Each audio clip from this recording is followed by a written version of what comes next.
So I was talking to Sam Altman before ChatGPT was a thing. And I said, hey, what's got you excited at the moment? Or some like vague question like that. And he's like, the AI stuff's getting really good. And I had no frame of reference for LLMs. We got to 1 million in Q1 of 2024. And then we hit 13 in Q4 of 2025. It was the machine starting to work, the positioning getting better, as I mentioned, and just it really clicking with the market. When was the moment when you felt like you'd found true product market fit? I think when I stepped away from the business for a week and we closed 300 or 400K in new ARR, and I came back and I had nothing to do with any of those processes. That's product market fit. Product market fit. Product market fit. I called it the product market fit question. Product market fit. Product market fit. Product market fit. Product market fit. I mean, the name of the show is Product Market Fit.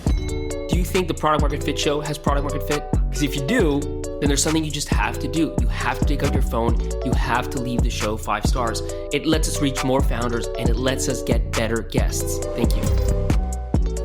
Cool, man. Well, Alex, welcome to the show, dude. It's great to be here. So you just raised a $40 million Series B from Greylock not too long ago. And you're in this world of which there's a few players. So we're actually going to talk about what you do differently and even just maybe broadly about competition because it's a huge topic these days. But what you do is you help kind of like there's SEO to rank up on Google. And now everybody's trying to rank on all of the different chat apps, whether it's ChatGPT or Claude or Gemini. And you help companies do that. So we'll get into how that all started. Maybe that's a good place to start is tell me a little bit about what you were doing before you started AirOps. Like, just give me that context. Yeah, for sure. I mean, I've been in early stage companies for now about 18 years. I got started pretty young. First half of my career was spent as a founder in the UK. I ran a social networking platform for 5 years. We had about 50 employees. We were battling Mark Andreessen's startup at the time. Can you believe it? And then I went to San Francisco originally for 6 months, ended up staying for 10 years. And during that time, I was the first product hire through to an established product design engineering org for 3 Series A companies. And I took them all through Series C, D, including Masterclass, which is the one most people have heard of. So I've always lived at the kind of intersection of product, growth, and engineering. That's where I'm meant to be in the world. And when did you start AirOps? We actually incorporated the company during the pandemic, and I was building with my co-founder for a full almost 2 years before we raised any money. And this was nights and weekends, tugging at ideas, playing with things, and also forming the relationship because, you know, I've had many co-founder relationships in my life, and that is the bedrock of the whole thing. So we founded in 2000, but we ended up raising money and really finding our initial team at the end of 2022. Just tell me a little bit more about maybe the origin story for AirOps specifically. Like, how did you decide to get into the space? Yeah, so we actually spent a couple of years in the idea maze. So the initial area we were exploring was really building for ourselves, having run incredibly complicated teams in marketplace businesses, and the fact that our teams never had the right data at their fingertips to run their roles. So we were dealing with product teams and frontline teams. It was just this mess of spreadsheets and CSVs. So we actually initially built a workflow tool to help those users and basically help us in a former life. And that was a good 6 to 9 months of building in that space. We launched a couple products with different takes on the problem. We got our first ARR from our first few customers. And then right in the middle of 2022, I actually started playing with the early OpenAI models. So I was talking to Sam Altman before ChatGPT was a thing. And I said, like, hey, what's got you excited at the moment? Or some like vague question like that. And he's like, the AI stuff's getting really good. And I had no frame of reference for LLMs. Did you know Sam, or this is at an event or what? I knew Sam, yeah. So we met when I first moved to San Francisco, walking down the street actually during San Francisco Pride. We were just wandering down the street with like 10,000 other people. And he like was walking next to me. We got chatting. We've been friends ever since. Dude, that's just a crazy coincidence. Yeah, it's crazy. Well, that time in SF as well, like you just would walk into a coffee shop and Jack Dorsey would be there, or Keith Boyce or Peter Thiel. Like, I look back now and I realize how insane it was. But yeah, that was the origin story there. So he got me onto LMs and I just was like totally fell down the rabbit hole, and the business started moving in that direction. And that was kind of one of the big inflections in the business that changed its direction. Yeah, tell me more about that time, because I can imagine as you're playing around with these tools is like right before ChatGPT, on the one hand, I'm like, yeah, I could see how you play around. You're like, wow, this is so impressive. It's not that easy to connect that to like a business opportunity. Like you figure out, okay, here's how I'm going to use this. What were some of your initial guesses? Yeah, it's such a good point.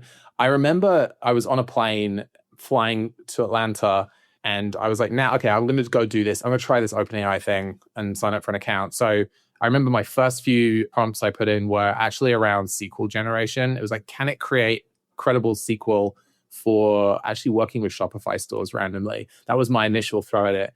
And when it started coming back with kind of joins and let's say plausible SQL in those days, I just felt like the laws of physics that govern software were changing. Like it was just one of those moments where you're like, wow, there's this general purpose intelligence. And I didn't really have, honestly, a fantastic business case for it back then. We started applying it initially to generating SQL and explaining data tables for customers. We released a little Chrome extension on Product Hunt. We started, just kind of creating little experiences for our existing customers.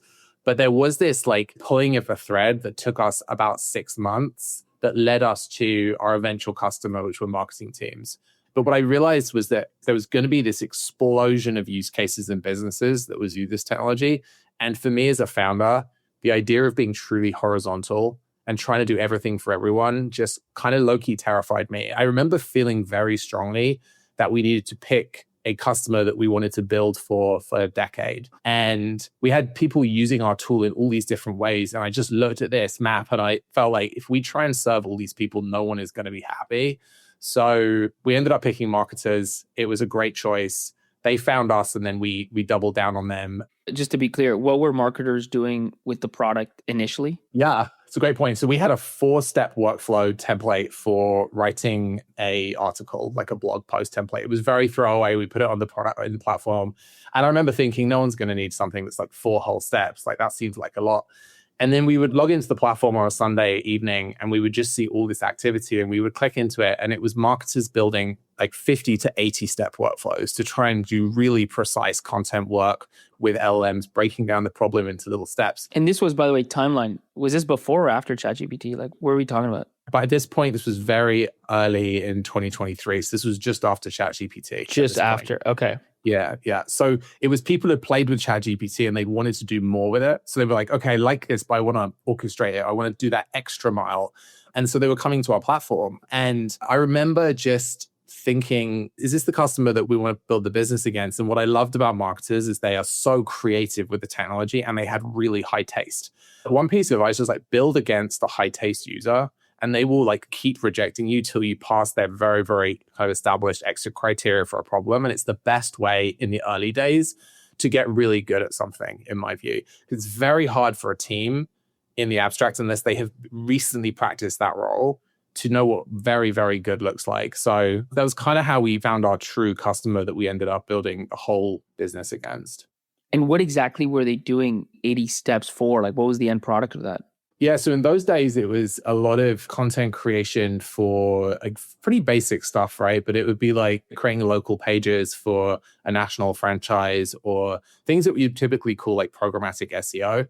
So that was our first real cluster of interest.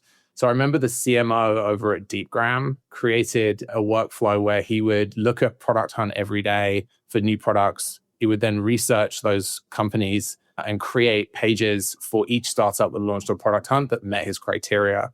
And because those companies had nothing written about them, he would rank number 1 for all of them. And because Deepgram had domain authority. And so he'd figured out this sort of early use case from an LLM to create interesting novel content in a semi-automated way. And I think it's 35x Deepgram's traffic to their website. So it's that was like early opportunity. Now the space has moved on a lot from that, but it was incredible to see both the energy they were putting in and the wins that they were getting. So this is interesting because it's this mix of like you've got a product, you've got some data, you've got people using your product in a certain way, and you're actually able to leverage that to double down. Let's go deeper on that because I think this is not an easy thing to do and a very important one. How do you take that next step?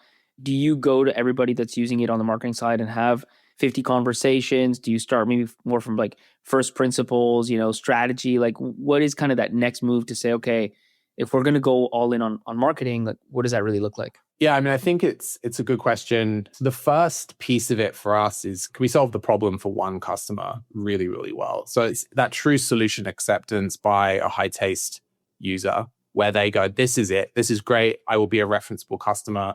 I really, really like this. And then you have to figure out, whether or not the pain, this problem that you're solving is as widespread enough as you need it to be and also acute enough. You don't want to be people's number 3 or 4 problem. You want to hopefully attack their number 1 problem. So whilst you're figuring out if you can actually solve the problem, what the solution looks like, starting to learn about the shape of the sales motion, how you would end up selling this to more people, how broad-based that this problem is in the market is incredibly important as well. But how did you do that? Like, how do you figure out that you're actually not? Because I agree, like you got to be a number 1 pain. So how did you figure out that you were solving like a top pain for these customers? I mean, for us at those days, there was an initial concentric circle of investor intros and network intros. And so we would try and book our calendars as full as possible, just talking to people about this again and again. And then the outer concentric circle, which is almost more important to me, was starting to just do the basic growth tactics at a low level of scale, meaning like just having some LinkedIn outbound going from a founder to your ICP, start sending cold emails, start asking for intros. And the goal here is to like really look at things like the response rate and the appetite and how quickly people get back to you when they don't have a natural incentive to. And I think the other thing that I did not appreciate as someone who'd spent most of their career in consumer was just how important positioning is. And I cannot state this enough. Everybody, I mean, I'm a product person. I really believe in the great product wins in the market, but I have been humbled so many times over when we have not clearly articulated what we do in a way that resonates with the buyer. And it's like, that is a continuous game of iteration. And to your question, at no time is it more important than when you were initially testing the waters in those early motions and you're listening for signal. Do you remember the messaging that didn't work and the messaging that ultimately worked? So what worked for us at the very, very beginning was, this is a bit of a cheat code for us, was we mentioned our investors in the outbound to get people on the phone. That doesn't pass the sniff test of what I was saying with the second concentric circle. I think what we realized, and another reason to get very, very focused, was that proof point driven outbound is just so important when nobody's heard of you. So you have to leverage other people's brand equity. So really being thoughtful about who you know that you can turn into a referenceable proof point really early, and then using that to at least get people to open the email. So when we had this DeepGram case study, when we had those early proof points, those early wins, that was the thing that stood out far above our name or any other detail about us. And then can you get them past the second or the third message with the problem statement? And for us, it was very much about this notion of like organic growth being very challenging for the people we were reaching out to. And they were actively looking for solutions to try and give their team an unfair advantage. So it was a combination of leveraging other people's equity to get the email opened and then really nailing the problem statement.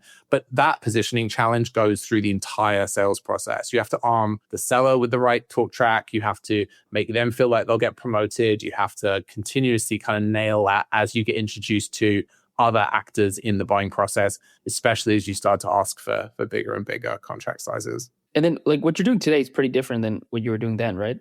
So about 70% of what people use AirOps for is a combination of content creation and refresh sort of operations. So that's a huge part of what we do. That's where we're like light years ahead in the market and where we really take a lot of time and care to make people successful. We have a team of about 40 people who just work with brands all day long to sort of do those use cases, albeit generation 8 of those, given how much the market has changed. And now we have a new consumer, a new audience in town, which is agents, who are a big focus of the kind of content work we do now. And then the other 30% would be all of the analytics we do around how agents are reading content, which content they prefer and why, which content is influencing the sentiment of agents. So it really is the combination of the production of content, the maintenance of content, and the analytics story that drives that. So maybe let's go deep on content marketing. Like clearly you're an expert on it and the product you've built is around this. And like, frankly, everybody's interested in getting more traffic, getting more views. That world is completely changing. I mean, the old world of SEO, at some point, the playbook was pretty figured out. write content, write blogs, high quality, fresh, keyword density, et cetera, and, rank over time. I mean, that's kind of that's very, very high level, but like that's more or less a playbook. What does best in class look like? We get to start high level, or if you have any examples that come to mind of something that somebody's done recently or something that you're doing for someone that is really working and really driving traffic, that would also be interesting to hear.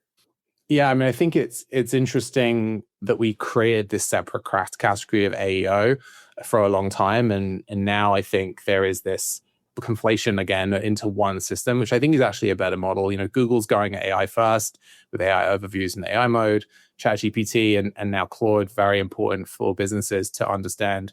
I think much of the practices that worked very well in SEO continue to work, but the contrast is turned up on some of the sub-bullets.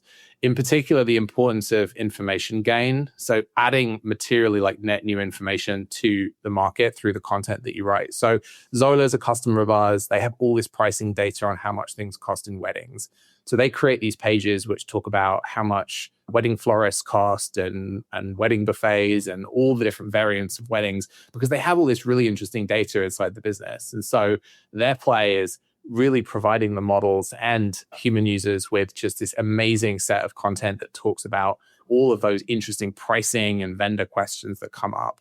Maybe Klaviyo is another example of ours where they have all this data on email open rates and the behavior of email for marketers, and they can use that to combine with their internal experts and internal expert interviews to create rich content about all the practices that email marketers do, because that's the audience they're really trying to talk to. So I think information gain is one big theme of how can you take unique information from inside the business and put it outside the business. Let me ask you this, maybe because I'm selfish and maybe we can make it tangible. We go through some of the ideas through this. Like, let's say I was actually a customer, like for the product market fit show.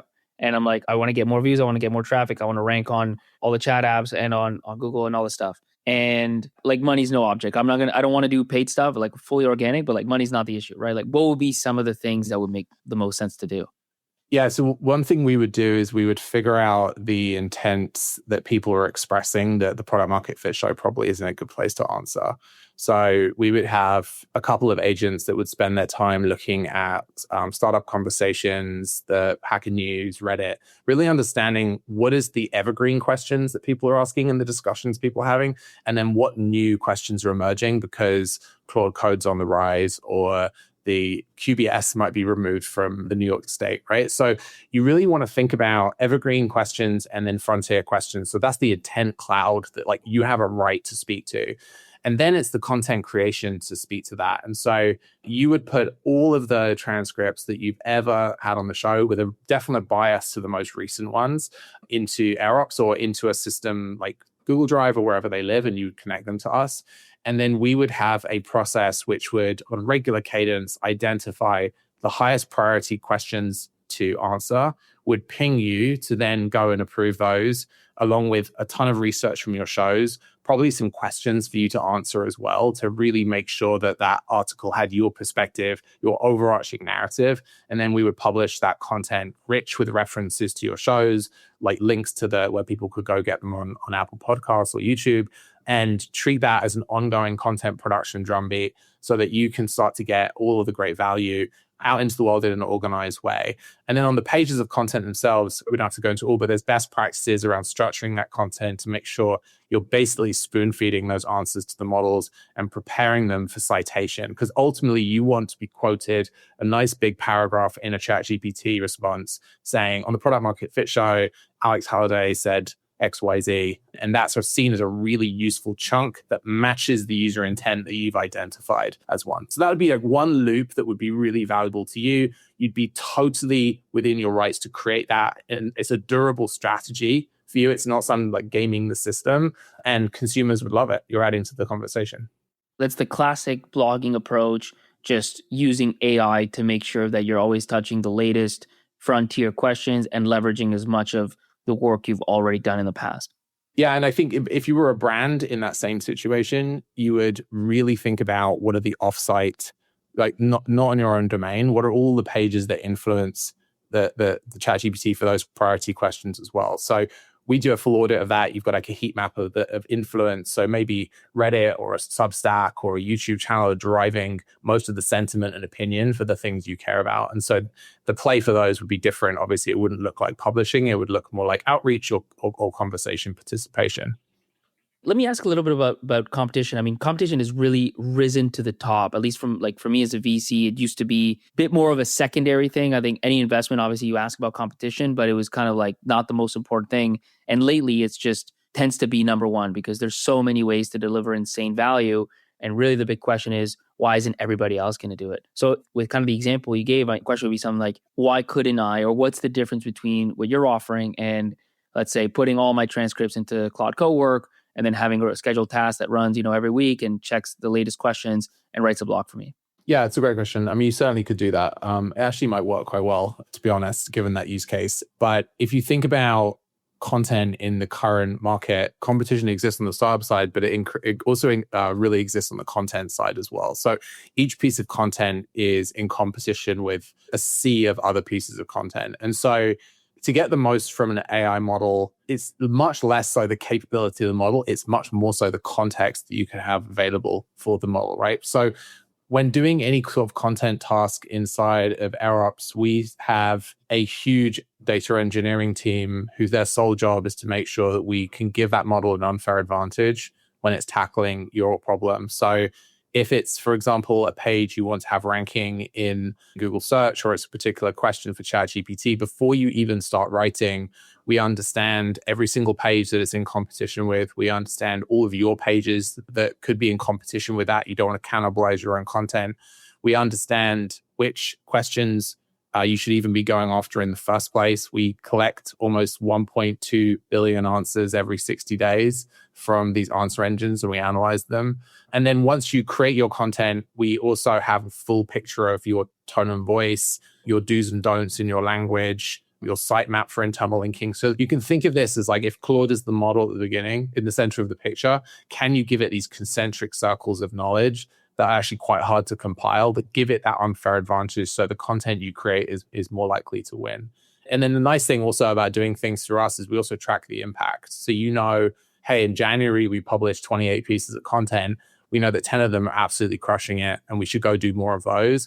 And that knowledge feeds back into our agent on a go-forward basis. So I think in the case of like working with your transcripts, you would have a really good result just doing that with Claude Cowork, and that works well. I think when you're dealing with tens or hundreds of thousands of pages or millions of pages, prioritization is the most important thing, followed by the context you can provide on competition.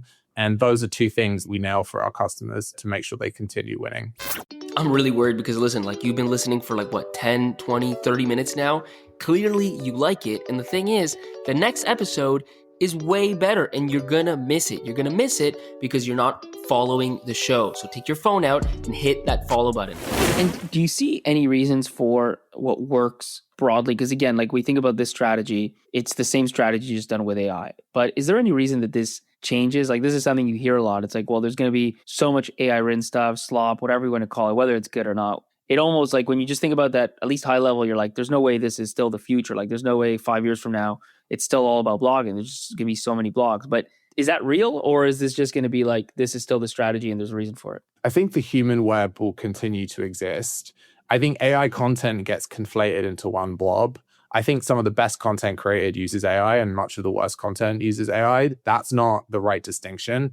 So I think understanding that there's really great applications of AI to improve content quality and also improve content health in the long term is something that I think folks need to understand on that front. But the human web is designed for humans to click around. And right now we're duct taping agents over the top of that. So ChatGPT is going to a search index and it's going and retrieving pages and including that for its response. And there's a lot of protocols out there that look to try and unseat that, including one called NLWeb and obviously traditional MCP as ways in which ChatGPT can ask us question of the product market fit show and get back the perfect snippets without ever having to visit your website.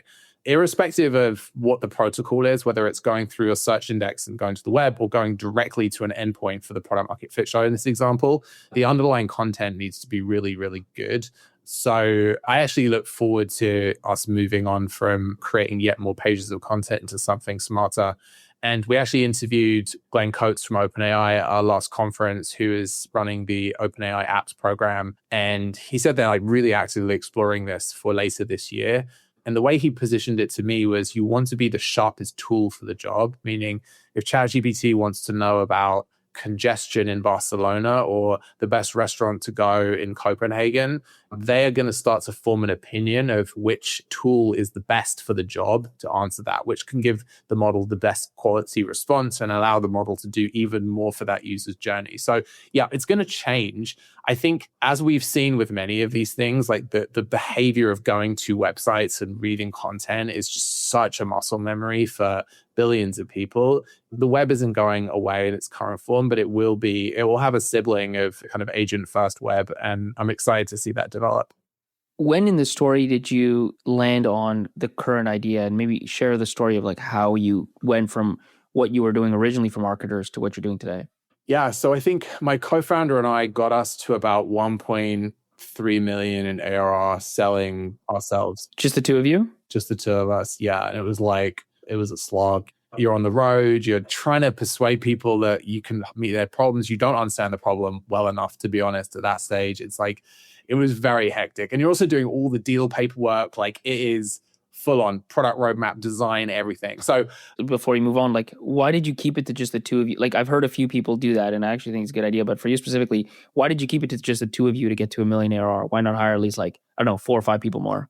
Sorry, I meant the two of us actively selling and dealing with customers. Yeah, so we were doing the full deal lifecycle, prospecting. We were doing everything. I think the team was probably about 8 or 9 at that point. Yeah. That makes more sense. Gotcha.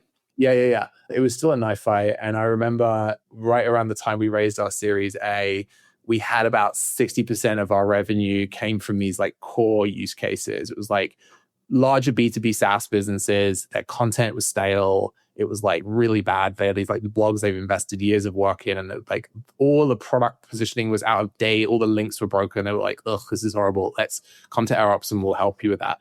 But the real inflection point for us was actually hiring our first sellers and actually having them have to learn and then practice and then perform the whole sales process without us. And that handoff was so nerve-wracking. But what it forced us to do was really kind of focus our solution and what we were talking about.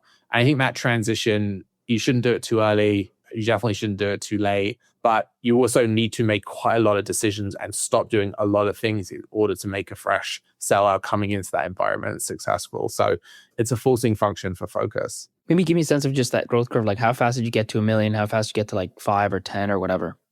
We got to 1 million in Q1 of 2024, and then we hit 10 in 2025. That was a kind of a big ramp for us. We actually hit 13 in Q4 of 2025. So that just was like an insane year for us. It was the machine starting to work, right? It was the positioning getting better, as I mentioned, and just it really clicking with the market, with the tailwind of AO and people being concerned about ChatGPT and shifts there. But then us also internally really learning how to have a repeatable motion, which is something that my co-founder actually has really been leading, but it has been a masterclass to me in iterating on process and just continuously practicing and tweaking as we learn more and more. And the sort of sophistication of that just building over time. Yeah, let's go deep on that. Like, I'm thinking in my head, I've got this portfolio company I work with closely. Like, we're at like 2 million ARR. Things are clicking. Product market fit is there. We're trying to get to, that 10 number. And things are just like working, but it's a little bit still like happenstance, still a little too messy, not predictable. What did you do that really worked? Like, what is that setup that you ultimately ended up with that helped you grow, from like 1 to 13 and whatever that is, 18 months or so? Yeah. We had 2 sellers in initially, right? So we had 2 AEs that really taught us a lot as founders about communicating the process and really iterating that kind of default playbook, because you can do jazz as a founder in a way that you can't do when you have like real sellers in. So first two in, there's some competition between them, right? So that's good. You don't want just one because you have no point of reference.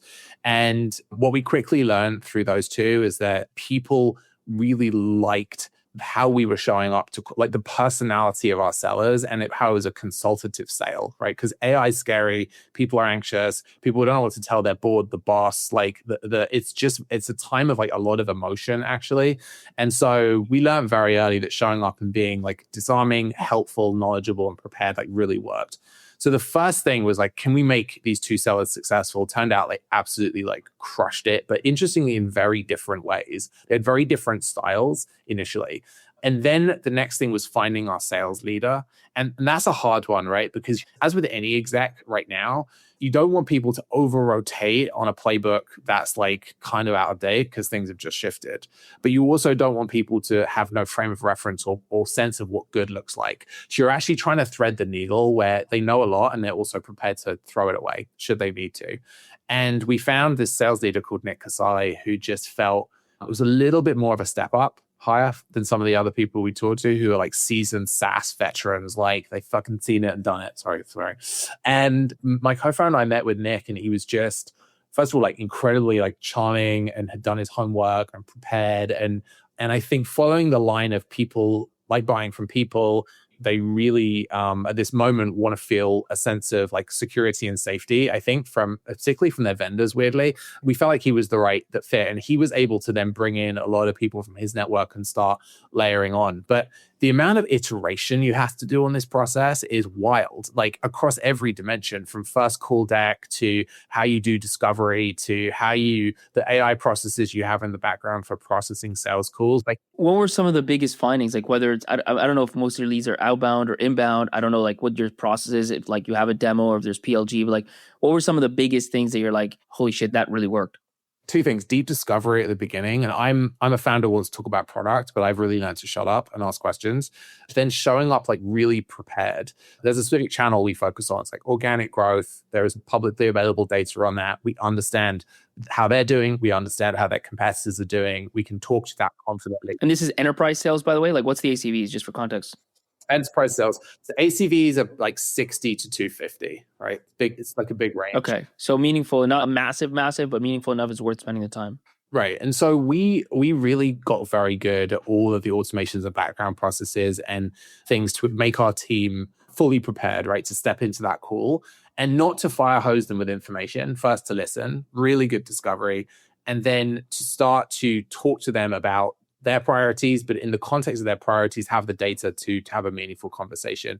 And for some sales reps, that's like quite different, right? Because they're used to saying, we sell email marketing software and it works like this. But actually, we need to earn the right to be part of their stack at this moment because competition is so high. And we earn that right through the software, but also through the feeling that they have when they leave a call with us, and really giving them the feeling that they want to bet on us for a 3 to 5 year period as things change just immeasurably. So I really just have a lot of respect for how my co-founders run this and worked with the team to just create a culture of experimentation and just making sure we learn with every call.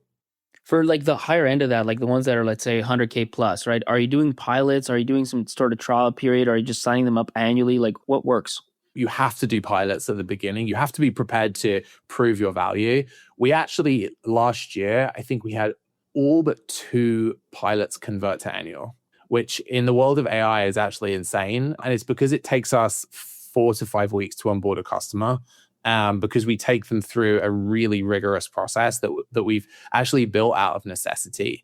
I'll give you one tiny sliver of that is getting a customer to agree on their brand voice so that they can actually use our systems. And people think they know, but they don't know until you start showing them things they could with. So calibrating with customers, that onboarding process, us holding their hand through that flow and making sure that they get to great as part of that POC is how we build a lot of trust in us. So we do POCs sometimes less and less, honestly, because there's a lot of proof points in the market. We typically start with 2 really strong focus areas that we want to work with them on, because there's a million things we could do. And then we have a roadmap of things we want to get to. And then one thing we've invested in from the beginning is education. So we offer to put all our customers through a training cohort where it's like super fun. They become a content engineer at the end. A lot of people update their LinkedIn job titles. We throw conferences around that. So education-led sale and a consultative-led sale has been a big part of how we have gone and done this. Here's a pointed question about the sales leader you mentioned. Like, out of these 4 things, what do you think is the most important for a sales leader? The ability to manage people, the ability to hire and recruit, the ability to implement a process, or the ability to sell like themselves? I think it's hire and recruit followed by manage. It's an energy led sport. The team has to want to win with you at the helm as a sales leader. And I think Nick does that exceptionally. Like, he's just the best in the world I've ever seen. And it's incredible to watch. That's been, for what it's worth, my number one kind of observation for any leader across the organization is, are they able to hire and recruit? Like, more than anything else, do the people that are going to be in that department want to work for that person? In some cases, it means maybe they also need to know how to build, or they also need to know how to sell, or they also need to know how to market, because that builds credibility. But that's a means to an end, where the end is, are you able to attract and retain the absolute best people? And if so, you're a leader. And if not, like, at best, you're an IC. Everything else is secondary to that. Just because once you're scaling, like, I know there's like all this AI stuff, and for sure that's changing things, but you still need great people. Like, you continue to need great people, and great people want to work for great people. So if you've got those flywheel going across every department, everything just gets so much easier. I will say that selling to your audience is not like a static challenge. Your buyers are getting more sophisticated all the time, especially if your category is just evolving. And so there is a need to identify the gaps in the sales team, both from a training and skill set standpoint, and just evolve that as you grow. So I think the hiring point, being really good at hiring, but also identifying the problems you're trying to solve with each new tranche of talent. In our space, for example, a year ago, people had no idea how to evaluate a tool like ours, to be honest. And now we get people showing up with really sophisticated RFPs and different evaluation questions, and they want to try the product, they want to do bake-offs. Like, it is just the nature of the sale, if you're successful, will shift pretty dramatically as the market evolves. Here's another question on competition, because like, I compared it to Cloud Code, but that's kind of like the beginner premium kind of thing. There's also a lot of players that do something very similar to what you do, like, GEO and whatever. How much does that matter? Like, it's kind of a broad question, but it's the concern of every VC right now that these areas get competitive, and the fallout of that is that therefore, no one's going to win, or the market's going to be split like 15 ways, and it's just going to be small. Like, you're actually living that competition. You're in a place that you're certainly not the only one, and yet obviously you're getting a lot of traction. Like, how does that really play out in the day-to-day? How much does that really matter? Or is it just one of these worries that is just not that important? It matters a lot. And I think, to be honest, we are in more competitive processes than we were a year ago. And that was part of my comment about kind of maturing our sales muscle to still thrive in that environment. I think VCs grew up in a world where there were like nice, neat Gartner squares for categories, and those squares would be relatively durable. I think AI is like a bowling ball going down the middle of all of that. Not because there aren't going to be categories. Categories are very real. I just think that like most categories that are emerging now have not, like Pokemon that haven't found their final form yet, because the way we work is shifting, and agents are kind of a thing, but not quite yet. And the data story and what really matters and how ChatGPT is reading content, it's all just kind of evolving. I think what's really important as a founder is like use that competitive energy for excellence. It's like, we got to go, like this is ours to win, but having a clear line of sight to what you think the category, and more importantly, the buyer's life, a week in the life of the buyer is going to look like 18 months, 2 years from now, and like shoot for that.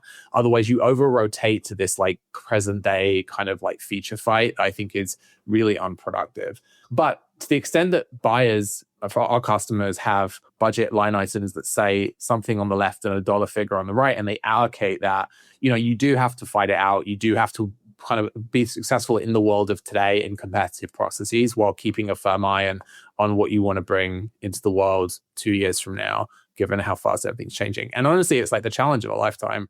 Building right now and being a founder, as your listeners probably experiencing too right now, is unlike anything I've seen in 20 years.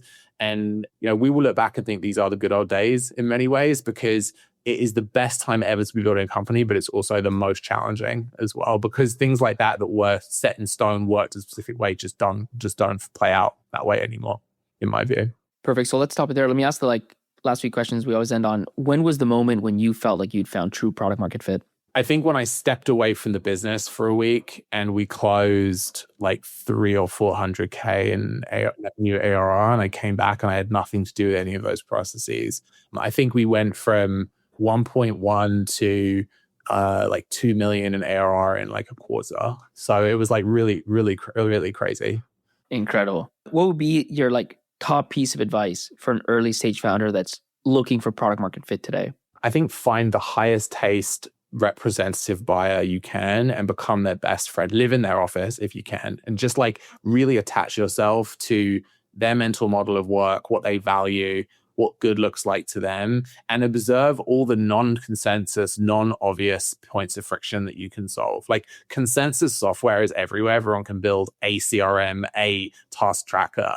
But what are the non-consensus things that you can observe that exist in the real world for your buyer that you can go solve that they will really appreciate? And high taste is what? Is that an early adopter, or is that just someone very opinionated about the product? Like, how do you think about defining that?